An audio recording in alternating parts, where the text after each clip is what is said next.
Reading and learning to read. How teachers construct personal, practical, and professional knowledge. Teachers come to learn about education, reading, and the process of teaching reading through various interactions with people and ideas in their environment. Jean Piaget calls this theory of learning constructivism. Piaget was a Swiss psychologist. He is known for his theory of cognitive development.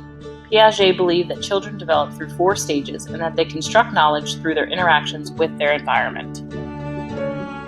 2 major concepts of Piaget's theory are assimilation and accommodation. Assimilation causes an individual to incorporate new experiences into the old experiences. This causes the individual to develop new outlooks, rethink what were once misunderstandings, and evaluate what is important, ultimately altering their perceptions.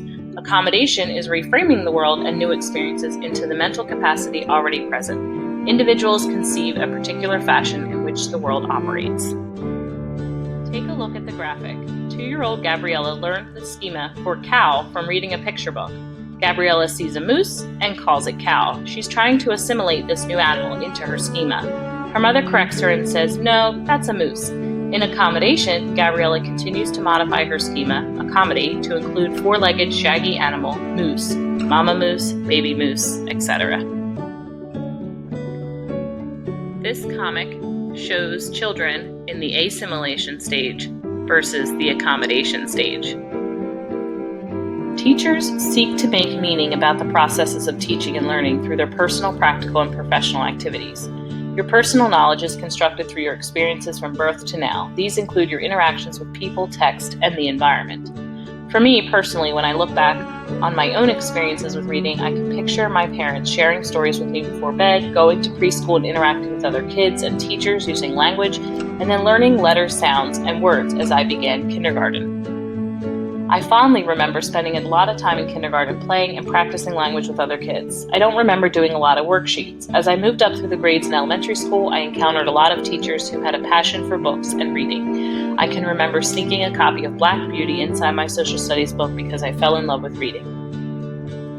It wasn't until I got into the upper elementary grades that reading became more of a chore. I remember having to read books that I didn't choose and then take tests. Those activities were not fun, so I oftentimes didn't put forth my best effort.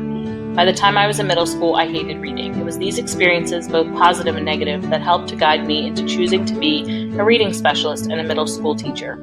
I wanted to be able to share my passion for books and reading with a population of kids who either struggle with reading or who display a negative attitude. In addition to your personal knowledge about reading, as an educator, you are constructing both practical and professional knowledge. Your practical knowledge develops with your experiences both in and out of classrooms. You learn from your observations of students and yourself during literacy situations. You study the process and practice what you learn during field experiences and student teaching. Your time spent interacting with practicing teachers and other school culture. All of these experiences help you develop your practical knowledge. I knew I wanted to be a teacher when I was in 2nd grade. It was a dream of mine, so I knew that I would be going to college to study education. I attended Albright College where I studied education and psychology. After graduation, I spent a year substitute teaching so I could figure out what level of students I really wanted to teach. I accepted my first teaching job in 2004 as a 7th grade ELA teacher. Working with middle school students was not only challenging but rewarding. As my first year progressed, I realized that many students were just like me and didn't enjoy reading. Most often it was because they struggled.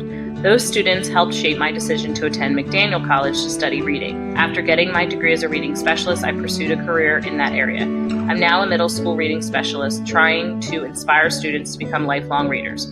Of course, I'm also helping them become more confident readers through various strategy lessons and a lot of practice. To this day, I'm still studying reading and how to best meet the needs of today's technology-driven youth.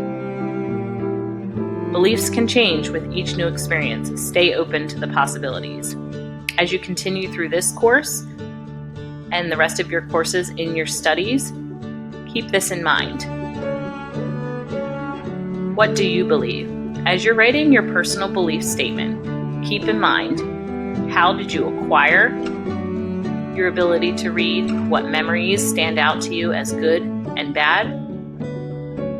How are you developing practical knowledge? And how are you maintaining your professional knowledge?